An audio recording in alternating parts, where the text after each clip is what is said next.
इस चैनल पे आप सभी का स्वागत है। आज बताएंगे प्रश्नवाली 10.1।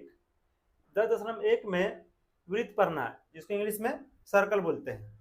इस चैप्टर का शुरू करने से पहले वृत्त के बारे में थोड़ा सा जानकारी प्राप्त कर लेते हैं कि वृत्त होता क्या चीज है। तो सबसे पहले देखेंगे वृत्त किसे कहते हैं। किसी निश्चित बिंदु से समान दूरी पर स्थित बिंदुओं के बिंदु पथ को वृत्त कहते हैं। करा किसी निश्चित बिंदु से, तो निश्चित बिंदु का मान लेते हैं यहाँ पर जो ये पॉइंट है, क्या है, एक बिंदु है ना। समान दूरी पर यहाँ से इस क्या है, ये बिंदु से क्या करते हैं, समान समान समान दूरी पर यहाँ से लेके यहाँ तक क्या लिए, डबल दूरी लिए, और इसको घुमाएंगे ना, ये इसको घुमाएंगे दूरी पर स्थित बिंदुओं के बिंदु पथ को। ये जो आया हुआ है क्या है, ये बिंदु पथ है। ये क्या है, वृत्त जो बना हुआ क्या चीज से बना, बिंदु से तो बना हुआ है ना। तो क्या हुआ, इसके बिंदु जो पथ होगा, जहां जहां बिंदु के उसी का बिंदु पथ माने बिंदु का रास्ता। जैसे जैसे बिंदु गुजरा है ना, उसी बिंदु को पथ को क्या कहेंगे, वृत्त कहेंगे। ये इसको जो बिंदु मान, इसको क्या मान लिए, ये हो गया केंद्र, इसको हम ओ मान लिए हैं। और यहाँ से लेकर यहाँ तक का दूरी क्या कहलाएगा, ये त्रिज्या कहलाएगा। ओ ए क्या हो जाएगा, त्रिज्या हो जाएगा। वृत्त समझ में आ गया। अब देखेंगे वृत्त का केंद्र क्या होता है। वृत्त का केंद्र किसे कहते हैं, वह बिंदु जो वृत्त के सभी बिंदुओं से समान दूरी पर स्थित होता है, उसे वृत्त का केंद्र कहते हैं। और वह बिंदु, देखिए मान लेते ये बिंदु है, और इस बिंदु से समान दूरी पर क्या होता है, समान दूरी पर स्थित होता है। ये समान दूरी पे क्या स्थित हुआ, यहाँ पर देखो, यहाँ पर हर जगह से ये क्या है, यहाँ पर ये समान दूरी पे है, ये क्या है, ये समान दूरी पे है। ये क्या चीज कहलाएगा, ये कहलाएगा केंद्र कहलाएगा, वृत्त का केंद्र कहलाएगा। तो वृत्त समझ में आ गया, वृत्त का केंद्र समझ में आ गया। इसका स्क्रीनशॉट ले लीजिए। अब अगला देखेंगे, आगे है वृत्त की परिधि किसे कहते हैं। वृत्त की परिधि किसे कहते हैं, वृत्त के चारों ओर एक चक्कर लगाने पर तय की गई दूरी को वृत्त की परिधि कहते हैं। कह रहा वृत्त के चारों ओर, मान लेते हैं यहाँ पे ये वृत्त का ये क्या है, ये एक ओर है, और यहाँ पर से यहाँ क्या करेंगे, पूरा ऊपर ये गोल गोल पूरा घूम कर आएगा, यहाँ पर आएंगे ना तो पूरा क्या होगा, एक चक्कर होगा। तो यही जो दूरी होगा ना, ये क्या कहलाएगा, वृत्त की परिधि कहलाएगा। तो वृत्त की परिधि समझ में आ गया। वृत्त की परिधि बराबर क्या होता है, फॉर्मूला 2 पाई आर होता है। वृत्त की परिधि बराबर क्या होता है, 2 पाई आर, जहां पाई बराबर क्या होता है 22/7 या 3.14 है ना। जहां पर 3 बोलेगा कि पाई का मान 3.14 लेने के लिए 3.14 लेंगे। अगर नहीं बोलेगा कुछ तो क्या करेंगे, पाई का मान 22/7 डालेंगे। आर क्या है, यहाँ पर आर है त्रिज्या। तो वृत्त की परिधि समझ में आ गया, स्क्रीनशॉट ले लीजिए इसका। अब बताएंगे वृत्त की त्रिज्या किसे कहते हैं। वृत्त की त्रिज्या किसे कहते हैं, तो वृत्त के केंद्र तथा परिधि तक की दूरी को वृत्त की त्रिज्या कहते हैं। तो रहा वृत्त के केंद्र, ये क्या है, वृत्त का केंद्र हो गया, और ये क्या हो गया, वृत्त की, ये क्या है, वृत्त की परिधि है। यहाँ से लेकर यहाँ तक की जो दूरी होगा क्या कहलाएगा, ये यही कहलाएगा वृत्त की त्रिज्या कहलाएगा। त्रिज्या का से लिखा जाता है, आर से। यहाँ से यहाँ तक क्या हो जाएगा, आर हो जाएगा, वृत्त की त्रिज्या हो गया ये। त्रिज्या समझ में आ गया। अब देखेंगे वृत्त की त्रिज्या को आर से सिद्ध किया जाता है, क्योंकि त्रिज्या को क्या बोलते हैं, इंग्लिश में रेडियस बोलते हैं।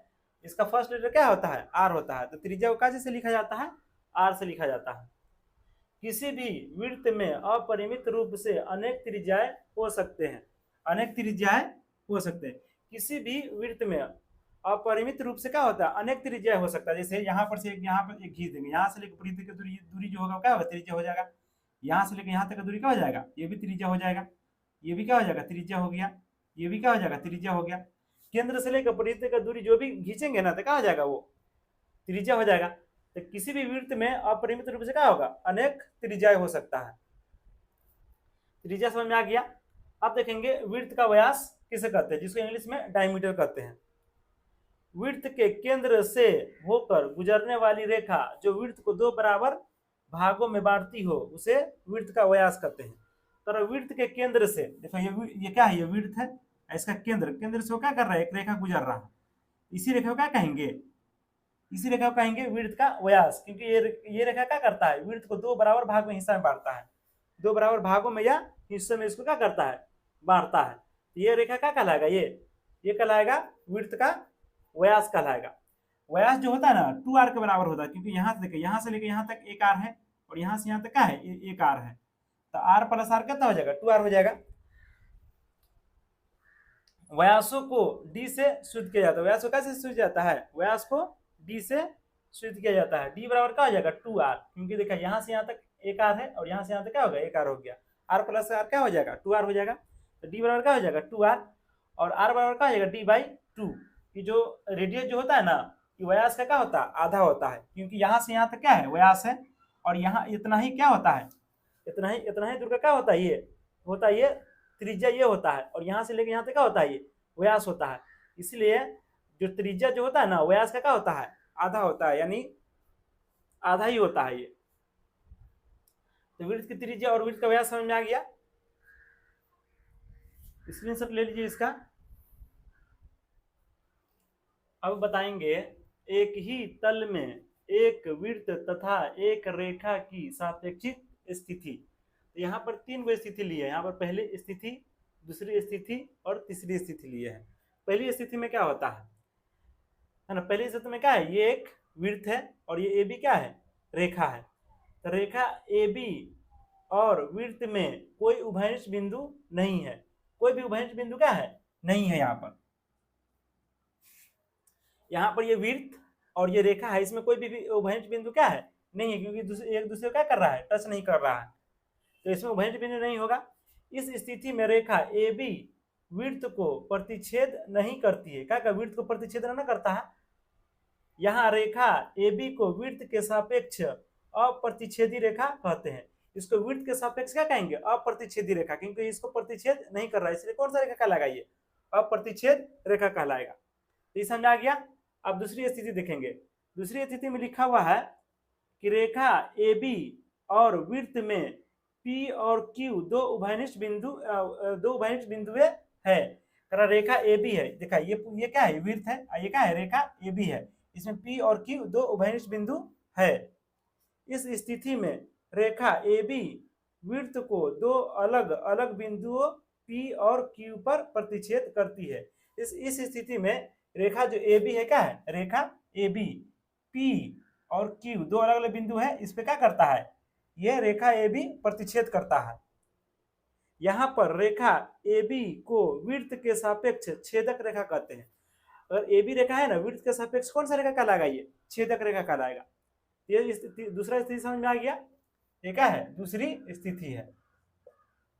अब तीसरी स्थिति देखेंगे।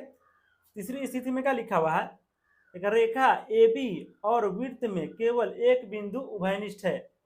देखा ये क्या है ये वृत्त है और ये भी क्या है रेखा है। यहाँ पर सी बिंदु पर क्या करता है ये रेखा उभयनिष्ठ होता है। रेखा का बिंदु और वृत्त का बिंदु क्या करता है दोनों जगह एक जगह मिलता है, तो ये दोनों क्या उभयनिष्ठ हो गया। इस स्थिति में रेखा है ना रेखा ए बी वृत्त को केवल बिंदु सी पर प्रतिच्छेद करता है। इस स्थिति में रेखा ए बी जो है वृत्त का जो बिंदु है सी क्या करता है उस पर क्या करता है इसको प्रतिच्छेद करता है। यहाँ रेखा ए बी वृत्त के सापेक्ष स्पर्श रेखा है। यहाँ पर जो ए बी रेखा है ना वृत्त के सापेक्ष क्या है यहाँ पर प्रति यानी स्पर्श रेखा, यानी क्या कि सी बिंदु पर क्या करता है स्पर्श करता है, इसलिए ए बी रेखा वृत्त के सापेक्ष क्या होगा स्पर्श रेखा होगा, ये वृत्त का स्पर्श रेखा कहलाएगा। ये समझ में आ गया, इसका स्क्रीनशॉट ले लीजिए। अब बताएंगे छेदक रेखा क्या होता है। वह रेखा जो वृत्त को दो विभिन्न बिंदुओं पर प्रतिच्छेद करती है उसे वृत्त की छेदक रेखा कहते हैं। कहा कि वह रेखा क्या है ए बी क्या है एक रेखा है और वृत्त को P और Q दो अलग अलग बिंदु पर क्या करता है प्रतिच्छेद करता है, तो ए बी रेखा क्या कहलाएगा ए बी रेखा छेदक रेखा कहलाएगा। तो छेदक रेखा समझ में आ गया।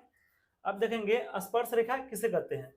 वह रेखा जो वृत्त से केवल एक बिंदु पर मिलती है उसे वृत्त की स्पर्श रेखा कहते हैं।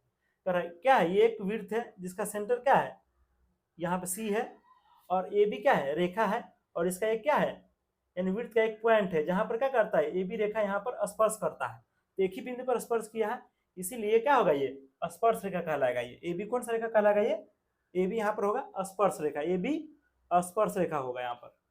तो स्पर्श रेखा समझ में आ गया। अब देखेंगे स्पर्श बिंदु क्या होता है।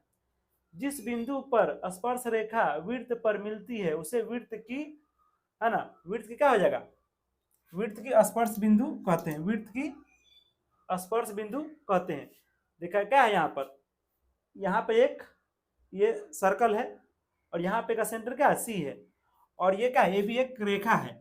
ये भी रेखा क्या करता है, ये वृत्त के एक बिंदु पर क्या करता है, मिलती है। तो ये जो बिंदु है ये क्या कहलाएगा, ये स्पर्श बिंदु कहलाएगा, क्योंकि ये भी रेखा क्या करता है, पी वाला पॉइंट पे आकर मिलता है, पी वाला बिंदु पर आकर क्या करता है, मिलता है। तो पी बिंदु जो होगा यहाँ पे क्या कहलाएगा, स्पर्श बिंदु कहलाएगा ये। तो स्पर्श बिंदु कहलाएगा, समझ में आ गया। स्क्रीनशॉट ले लीजिए इसका।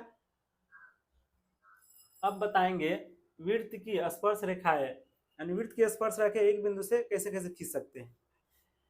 पहला पॉइंट है, वृत्त के एक बिंदु से केवल एक ही स्पर्श रेखा खींची जा सकती है। यानी वृत्त का जो एक बिंदु होगा ना, उससे सिर्फ एक ही पर ये क्या कर सकते हैं, स्पर्श रेखा खींच सकते हैं। जैसे यहाँ पर खींचे हैं, यहाँ का एक वृत्त का एक बिंदु है, यहाँ पर से रेखा खींचे, क्या हुआ, यहाँ पर से स्पर्श रेखा खींच लिए, ए बी क्या हो गया, स्पर्श रेखा हो गया। इस स्थिति में देखते हैं कि बिंदु क्या है, पी है, इस पे जो स्पर्श रेखा खींचे तो ए बी तो स्पर्श रेखा हो गया। लेकिन इसी बिंदु पर दूसरा रेखा खींचे, क्या है, ई एफ रेखा जो खींचे ना, तो क्या हो गया, ये तो हो जाएगा छेदक रेखा हो जाएगा, क्योंकि ये वृत्त को दो यानी विभिन्न भागों पर क्या करता है, प्रतिच्छेद करता है। तो ई एफ क्या हो जाएगा, छेदक रेखा हो जाएगा। और सी डी को देखते हैं, सी डी रेखा को क्या करता है, ये बिंदु पर से लेते हैं तो ये बिंदु को भी प्रतिच्छेद करता है और यहाँ भी प्रतिच्छेद करता है। तो सी डी भी क्या हो जाएगा, छेदक रेखा होगा, यानी स्पर्श रेखा नहीं होगा। यहाँ एक ही स्थिति में क्या कर रहा है, स्पर्श रेखा बन रहा है, ए भी क्या कर रहा है, स्पर्श रेखा बन रहा है, क्योंकि वृत्त के एक ही बिंदु पर स्पर्श कर रहा है। बाकी ई एफ और सी डी क्या कर रहा है, वृत्त के दो भागों पर क्या कर रहा है, स्पर्श कर रहा है। इसीलिए क्या हो गया, है ना, वृत्त के एक बिंदु से केवल एक ही स्पर्श रेखा खींची जा सकती है। ये पॉइंट समझ में आ गया। अब दूसरा पॉइंट है, एक वृत्त की केवल दो ही स्पर्श समांतर रेखाएं हो सकती है। एक वृत्त की केवल दो ही स्पर्श समांतर रेखा हो सकती है ना।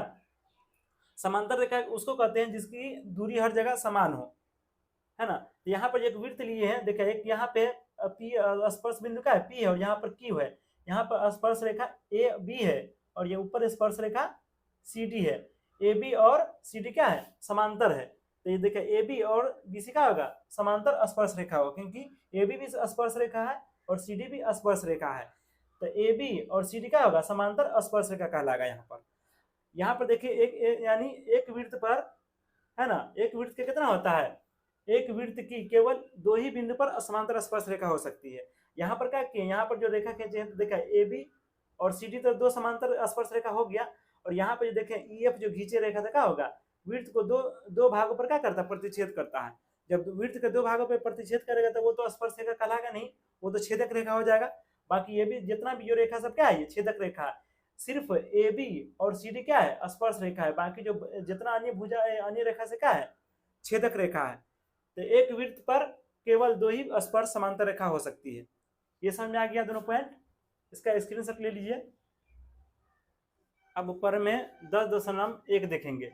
10.1 में लिखा हुआ है, वृत्त के किसी बिंदु पर, वृत्त के किसी बिंदु पर कह रहा है, यहाँ पर वृत्त जो है ना, इसे किसी भी बिंदु पर स्पर्श रेखा स्पर्श बिंदु से जाने वाली त्रिज्या पर लंब होता है। कह रहा है स्पर्श रेखा, यहाँ पर ये भी क्या है, स्पर्श रेखा है, ये भी क्या है, स्पर्श रेखा है।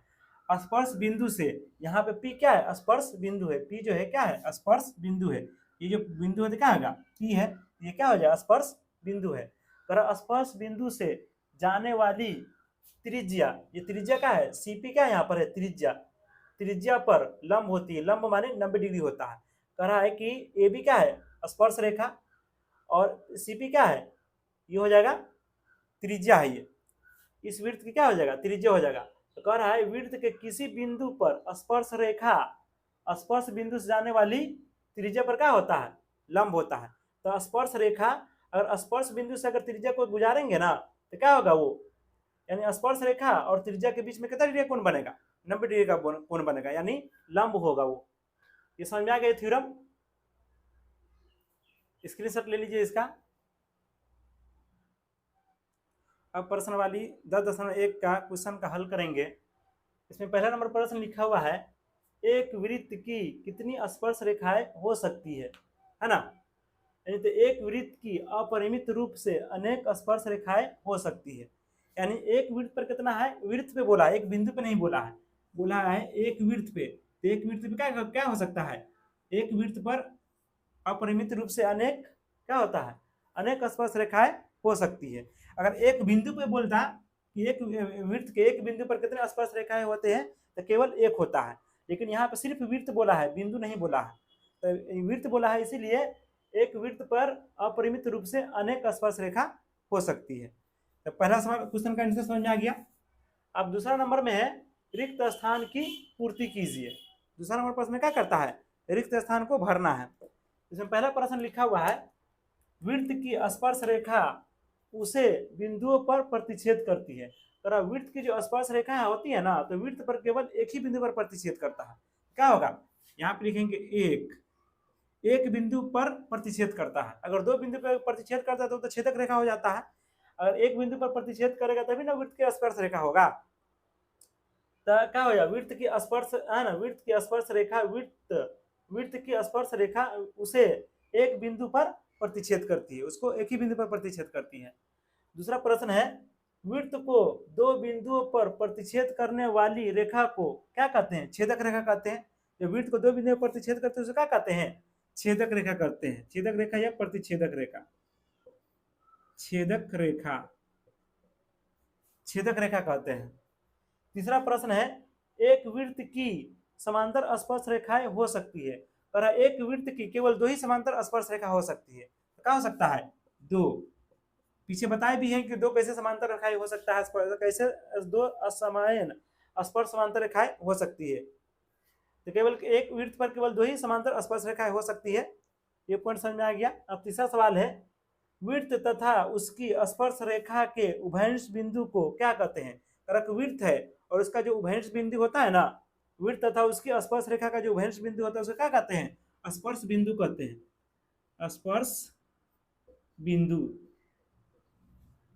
क्योंकि एक वृत्त है और इस वृत्त पर देखिए क्या है, ये स्पर्श रेखा है। क्या हो गया, ये ए और बी क्या हो जाएगा, स्पर्श रेखा है, और ये क्या है, स्पर्श बिंदु है। देखा ये वृत्त का भी एक बिंदु है और क्या करता है, ये भी ये स्पर्श रेखा है, उसका भी यहाँ पर क्या है बिंदु, दोनों का जो उभयनिष्ठ बिंदु उसको क्या कहते हैं, स्पर्श बिंदु कहते हैं ना। ये सवाल में आज समझ में आ गया। सवाल अब क्वेश्चन नंबर 3 बताएंगे। क्वेश्चन नंबर 3 में लिखा हुआ है 5 सेंटीमीटर त्रिज्या वाले एक वृत्त के पी बिंदु पर स्पर्श रेखा पी क्यू केंद्र ओ से जाने वाली एक रेखा से बिंदु क्यू पर इस प्रकार मिलती है कि ओ की बराबर 12 सेंटीमीटर, पी क्यू की लंबाई है option A 12 centimetre, option B 13 centimetre, option C 8.5 centimetre, option D under root 119 centimetre. ये दे दिए हुआ है। कहा 5 सेंटीमीटर त्रिज्या, यानी एक वृत्त है जिसका त्रिज्या कितना है, मान लेते ये क्या है, एक वृत्त है जिसकी त्रिज्या कितना दिया हुआ है 5 सेंटीमीटर। यहाँ से यहाँ तक कितना दिया हुआ है 5 सेंटीमीटर दे दिया हुआ है। इसका त्रिज्या कितना दे दिया 5 सेंटीमीटर। और फिर बोला है पी, देखा वृत्त के बिंदु पी पर स्पर्श रेखा है। तो मान लेते हैं यहाँ पर क्या है, एक स्पर्श रेखा का नाम कितना लिख देते, पी लिख देते हैं। स्पर्श रेखा खींच देते हैं, यहाँ पर बिंदु पी पर क्या करते हैं, स्पर्श रेखा खींच दिए, स्पर्श रेखा खींच दिए। और स्पर्श क्या है, स्पर्श रेखा पी क्यू, पी और क्यू, यहाँ पर मान लेते हैं क्यू है, क्यू क्या है, स्पर्श रेखा। यहाँ पर पी क्यू क्या हो गया, पी क्यू स्पर्श रेखा हो गया, पी क्यू हो गया स्पर्श रेखा। ये केंद्र क्या हो जाएगा, ओ हो जाएगा, यानी पी क्यू स्पर्श रेखा पी क्यू केंद्र ओ से जाने वाली एक रेखा से बिंदु क्यू पर इस प्रकार मिलती है कि ओ की बराबर 12 सेंटीमीटर। कह रहा है कि ओ और पी को मिलाते हैं ना, ये ओ और पी को मिलाते हैं तो ये ओ क्यू का धन ओ और क्यू को जो मिलाते हैं ना, तो ओ क्यू का जो दूरी का जो लंबाई है कितना है 12 सेंटीमीटर है। ओ क्यू बराबर कितना है 12 सेंटीमीटर है, 12 सेंटीमीटर है ना। तो पी क्यू की लंबाई है, पी क्यू, पी और क्यू ये है ना, बोला यहाँ से लेकर यहाँ तक की लंबाई निकालने के लिए बोला है। तो हम अभी पहले यानी एक थ्योरम पढ़े 10.1, उसमें लिखा हुआ था कि स्पर्श रेखा वृत्त की त्रिज्या जो होता है ना उस पर क्या होता है, लंबवत होता है, यानी 90 डिग्री का कोण बनाता है। तो ये है वृत्त का क्या है, ये त्रिज्या है, और पी क्यू क्या है, स्पर्श रेखा है। तो इसके बीच जो कोण बनेगा कितना डिग्री कोण बनेगा 90 डिग्री का। और 90 डिग्री के सामने का जो भुजा होगा क्या होगा, 90 डिग्री के सामने का भुजा जो होगा क्या होगा, कर्ण हो जाएगा। कर्ण को क्या बोलते हैं, एच। और ये भुजा क्या हो जाएगा, लंब, या लंब को क्या बोलेंगे, पी। और ये क्या हो जाएगा, आधार, पी क्यू क्या हो जाएगा, आधार हो जाएगा। आधार को क्या बोलते हैं, बी होता है। तो पाइथागोरस प्रमेय से यहाँ पर हमको कर्ण दे दिया, लंब दे दिया, तो आधार निकाल सकते हैं, पाइथागोरस प्रमेय से निकाल सकते हैं ना। तो लिख देंगे पी क्यू का मान कितना दिया हुआ, ओ पी बराबर कितना दिया हुआ है, 5 सेंटीमीटर। ओ क्यू बराबर कितना दिया हुआ है, 12 सेंटीमीटर। अब पी क्यू का मान हमको क्या करना है, निकालना है। पी क्यू बराबर क्या हो जाएगा, 8। तो पाइथागोरस प्रमेय से, पाइथागोरस प्रमेय से, पाइथागोरस प्रमेय से क्या होता है, एच स्क्वायर बराबर क्या होता है, पाइथागोरस प्रमेय से हो जाएगा, यहाँ हमको क्या निकालना है, हमको बी ना निकालना है। तो बी स्क्वायर बराबर क्या हो जाएगा, H square minus P square. H के जगह, बी के जगह हम क्या लिखेंगे, पी क्यू। तो पी क्यू का स्क्वायर लिख देंगे बराबर, एच के जगह क्या है, ओ क्यू है, ओ क्यू का स्क्वायर कर देंगे माइनस, और पी के जगह क्या है, ओपी है, ओपी का स्क्वायर कर देंगे। अब सर का वैल्यू पुट करेंगे, पी क्यू का स्क्वायर बराबर, ओ क्यू का वैल्यू कितना है, ओ क्यू का वैल्यू है, ओ क्यू का वैल्यू है 12, तो 12 लिख दें, 12 का स्क्वायर माइनस, ओपी का मान कितना है, ओपी का मान है 5, तो 5 का स्क्वायर करेंगे, 12 का स्क्वायर करेंगे क्या है, 144 माइनस 5 का करेंगे तो 25 हो जाएगा।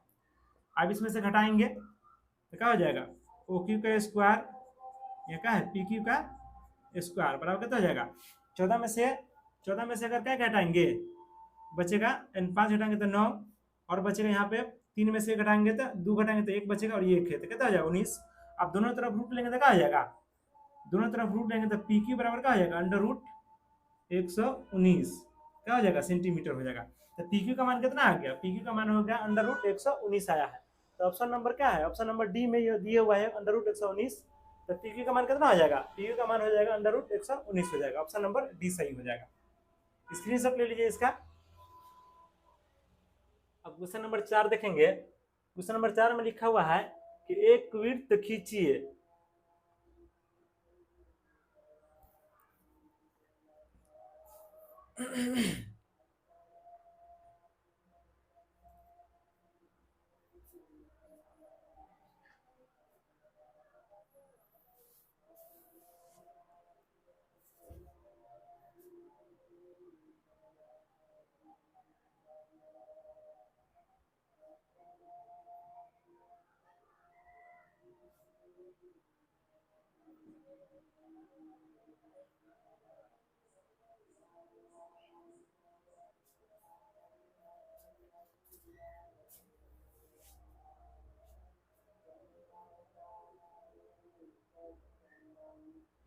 अब क्वेश्चन नंबर 4 बताएंगे। क्वेश्चन नंबर 4 में लिखा हुआ है एक वृत्त खींचिए और दो दी गई रेखा के समांतर दो ऐसी रेखाएं खींचिए कि उनमें से एक रेखा एक है ना, एक स्पर्श रेखा हो तथा दूसरी छेदक रेखा हो। कह रहा है एक वृत्त खींचने के लिए, तो किसी भी लंबाई का हम वृत्त खींच सकते हैं, क्योंकि यहाँ पर लंबाई न दिए कि कितना लंबाई का लेना है, तो अपने हिसाब से क्या किए, एक वृत्त खींच दिए, एक वृत्त ले लिए। इस वृत्त पे बोला है कि एक दी गई, यानी क्या गया, एक वृत्त खींचिए और दो दी गई रेखा के समांतर। तो मान लेते एक रेखा क्या हुआ है, दिए हुआ, मान लेते ये रेखा का नाम क्या ले देते हैं, ये रेखा है, इस रेखा का नाम है P और Q, ये क्या है, ये रेखा दिए हुआ। इस रेखा के समानांतर बोला है एक स्पर्श रेखा खींचने के लिए, तो इस रेखा के समानांतर क्या करते हैं, एक स्पर्श रेखा खींच दिए। इस रेखा के समानांतर क्या करेंगे, एक स्पर्श रेखा खींचेंगे। इस समांतर के, इस रेखा के समानांतर एक स्पर्श रेखा हो गया, ये क्या हो गया, स्पर्श बिंदु हो गया, और क्या हो गया, ए और बी क्या हो गया, स्पर्श रेखा हो जाएगा, है ना, और सी क्या हो जाएगा, स्पर्श बिंदु हो जाएगा। ये क्या है, केंद्र है। और कहा है कि पी क्यू के समानांतर एक और रेखा खींचना है जो छेदक रेखा होना चाहिए, कहा ना, दूसरी छेदक रेखा हो। एक रेखा और खींचते हैं, क्या हो जाएगा, ये क्या हो जाएगा, छेदक रेखा हो जाएगा। ये इस वृत्त का क्या हो जाएगा, छेदक रेखा हो, यहाँ पे यहाँ पे प्रतिच्छेद करता है, इस बिंदु पर प्रतिच्छेद करता है। इसका नाम देते हैं डी और एफ। क्या है, डी और एफ छेदक, यानी क्या है, प्रतिच्छेद बिंदु है।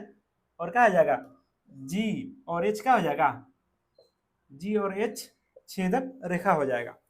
एक वृत्त खींच दिया, एक वृत्त खींचे हैं और ये पी क्यू क्या है, दिया हुआ रेखा है। इस रेखा के समानांतर ए बी एक क्या लिखे, एक ए बी एक स्पर्श रेखा खींचे हैं और पी क्यू के समानांतर एक और रेखा क्या खींचे हैं, एक रेखा खींचे हैं छेदक रेखा। तो छेदक रेखा क्या करता है, किसी भी वृत्त के दो बिंदु पर काटता है और स्पर्श रेखा किसी बिंदु के एक बिंदु पर प्रतिच्छेद करता है या स्पर्श करता है। ये हो गया, ये इसका स्क्रीनशॉट ले लीजिए।